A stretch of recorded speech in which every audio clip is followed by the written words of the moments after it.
Halo semuanya, kami dari kelompok 2. Ini kami akan membuat video project mengenai identifikasi hama yang ada dalam lahan pertanian dalam tanaman cabai. Sebelumnya kami akan memperkenalkan diri kami masing-masing terlebih dahulu. Saya Siti Fitranisa dengan NIM akhir 048. Saya Musa Yuri dari GIM 054. Saya Naila Salma dengan NIM akhir 055. Saya Yohanes Raditya Yanismara dengan NIM 009. Saya Jonas Simadisboya dengan NIM 070. Selamat menyaksikan. Ulat merupakan hama yang menyerang tanaman cabai.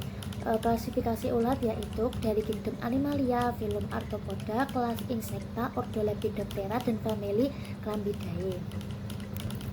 Cara ulat dalam menyerang tanaman yaitu dengan cara menggigit dan memakan daun cabai sehingga daun cabai tersebut bisa menjadi rusak. Bisa juga dia dengan cara menggulung daun yang menjadikan daun tersebut rusak. Efek serangan ulat tersendiri yaitu menjadi daun itu berlubang, terus terpotong dan juga rusak. Yang hal ini tuh juga menyebabkan terganggunya proses pertumbuhan tanaman serta menjadi tanaman rentan terhadap penyakit karena luka tersebut.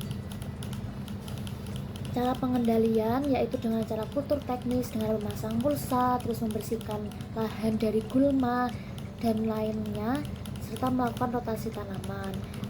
Kalau secara mekanis yaitu dengan mengumpulkan serta memusnahkan ulat tersebut secara langsung. Dengan cara biologi yaitu menggunakan BT atau Bacillus thuringiensis. Terus menggunakan kimia yaitu menggunakan insektisida, bisa berupa benzoat, spinosad maupun yang lainnya. Baik, selanjutnya hama yang ditemukan merupakan belalang coklat. Belalang coklat ini memiliki klasifikasi kingdom Animalia, filum Arthropoda, kelasnya Insecta, ordonya Arthroptera, familinya Acrididae, dan spesiesnya adalah Cortipus bruneus. Nah, cara belalang menyerang ini dengan menggunakan mulutnya yang bertipe penggigit pengunyah sehingga dia itu memakan daun, pucuk, dan batang muda. Nah, dampak serangannya dari belalang coklat ini yaitu daunnya berlubang, lalu bisa menyebabkan pertumbuhan terhambat dan penurunan hasil. Pada serangan yang berat itu, tanaman bisa mati dan menyebabkan gagal panen. Lalu untuk pengendalian dari belalang coklat ini bisa berupa mekanis, yaitu menangkap belalang secara manual atau memusnahkan telurnya yang ada di tanah. Selanjutnya menggunakan kultur teknis seperti rotasi tanaman, penanaman serempak, dan pengolahan tanah. Lalu bisa menggunakan biologis itu seperti menggunakan agen hayati, contohnya Metarhizium anisopla.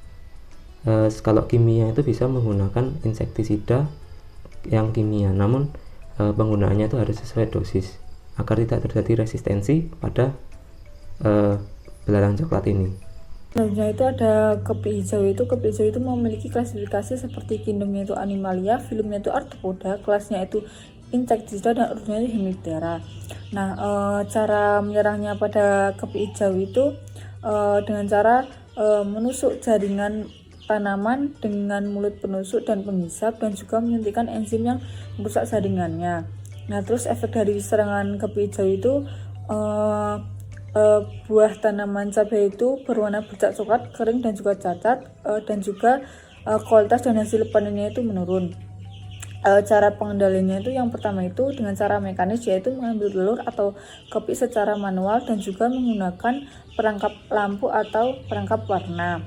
Nah, yang kedua itu kultur teknis, yaitu dengan cara tanaman serempak, rotasi tanaman, dan juga membersihkan gulma tempat bertelurnya tersebut. Nah, yang ketiga itu secara biologis, yaitu menggunakan parasitoid telur, yaitu seperti Triscolus basalagis, dan juga memanfaatkan musuh alami seperti laba-laba atau kumbang predator. Nah, yang terakhir itu dengan cara kimia, yaitu menggunakan insektisida bila populasinya itu tinggi dan menggunakan bijak untuk cegah resistensinya.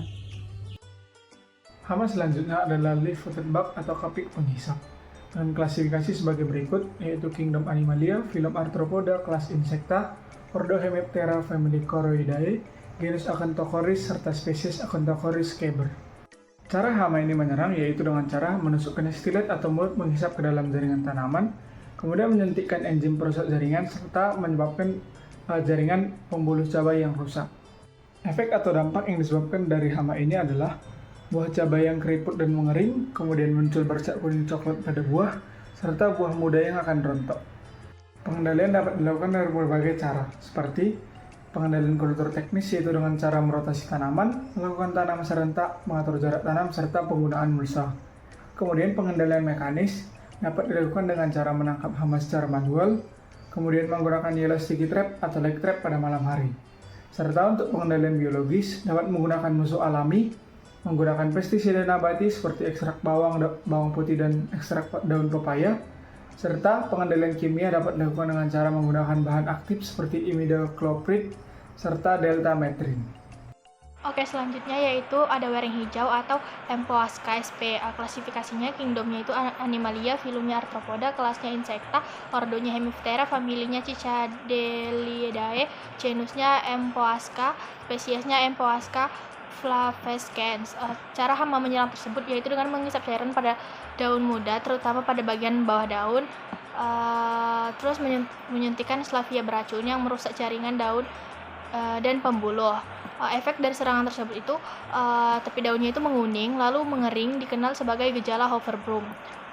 Daunnya itu menggulung ke bawah atau kuping dan tampak seperti terbakar. Berikutnya itu ada cara pengendalian.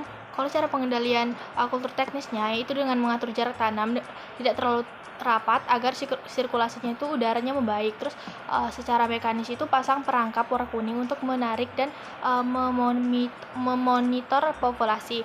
Secara biologisnya itu seperti mempertahankan musuh alami seperti laba-laba dan kepik predator.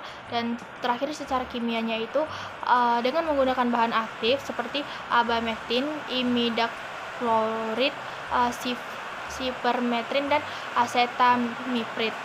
Menghitung tingkat kerusakan tanaman. Nah, dengan skor 05, skor 112, skor 28, skor 311, skor 47. Nah, setelah dimasukkan ke dalam rumus, maka dia menghasilkan 51,7%. Nah, tanaman ini itu masuk ke dalam kategori berat karena dari rentang 50% dan kurang dari 75%. Pada tanaman di lahan kedua dengan data sekian dia menghasilkan tingkat kerusakan 45,1%. Nah, hal tersebut itu masuk kategori sedang karena antara 25% sampai 50%. Sekarang menghitung tingkat jumlah tanaman yang terserang. Pada lahan pertama dengan total tanaman 50 dan yang terserang 22, maka menghasilkan 44% tanaman yang terserang. Pada lahan 2 dengan total tanaman 300 dan jumlah tanaman yang terserang 70, maka menghasilkan 23,33% tanaman yang terserang.